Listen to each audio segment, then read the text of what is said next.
Hello friends, welcome to our channel History Chronicles.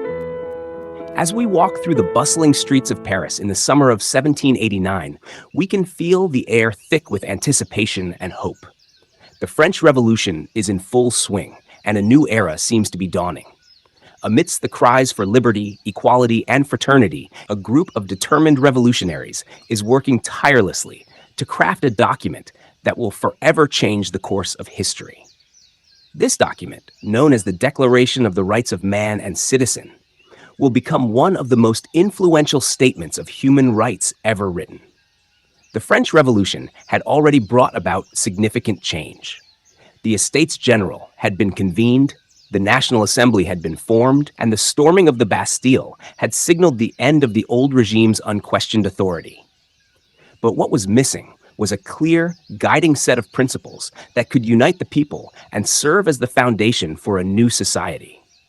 The leaders of the revolution understood that to build a just and fair society, they needed to articulate the rights and freedoms that every citizen should enjoy, regardless of their birth or status.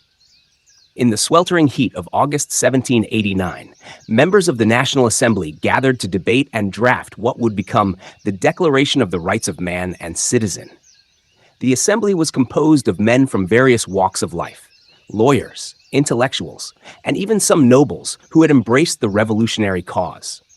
They were inspired by Enlightenment thinkers like Rousseau and Montesquieu, who had argued that governments existed to protect the natural rights of individuals. These rights, they believed, were universal and inherent to all human beings. The Declaration was intended to be more than just a legal document. It was a bold statement of the values that would underpin the new French Republic. The revolutionaries wanted to break away from the oppressive systems of the past and create a society where all men were free and equal. The Declaration would serve as a blueprint for this new society, outlining the fundamental rights that every citizen should have and the duties of the government to protect those rights.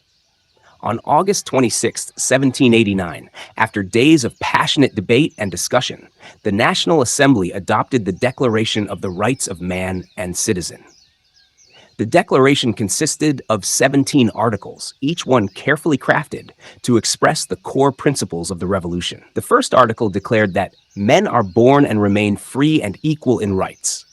This was a radical departure from the old regime, where a person's rights and status were determined by their birth. The second article emphasized that the aim of all political association is the preservation of the natural and imprescriptible rights of man. These rights were defined as liberty, property, security, and resistance to oppression. This was a clear rejection of the feudal privileges that had long dominated French society. The revolutionaries were making it clear that in the new France, everyone would have the right to own property, live in safety, and be free from tyranny. One of the most significant aspects of the Declaration was its emphasis on the rule of law. Article 6 stated that the law is the expression of the general will, and that every citizen has the right to participate in the creation of the law. This was a direct challenge to the absolute monarchy, where laws were made by the king without any input from the people. The revolutionaries were asserting that in a just society, laws should be made by the people, for the people. The Declaration also enshrined the principle of popular sovereignty, stating that the source of all sovereignty resides essentially in the nation. This meant that the ultimate authority in France would no longer rest with the king or the nobility, but with the people themselves. This idea was revolutionary in every sense of the word, as it completely overturned the traditional hierarchy that had governed France for centuries. The Declaration was not without its critics. Some argued that it did not go far enough in addressing the rights of women, slaves, and other marginalized groups. In fact, the document was primarily focused on the rights of men, and its language reflected the patriarchal attitudes of the time. Women like Olympe de Gouges, who would later write the Declaration of the Rights of Woman and the Female Citizen, were vocal in their criticism of the Declaration's exclusion of women from the rights it guaranteed.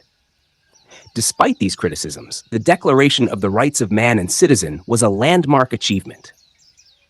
It provided a clear and concise statement of the values that the revolutionaries were fighting for, and it served as a powerful symbol of their commitment to creating a more just and equal society.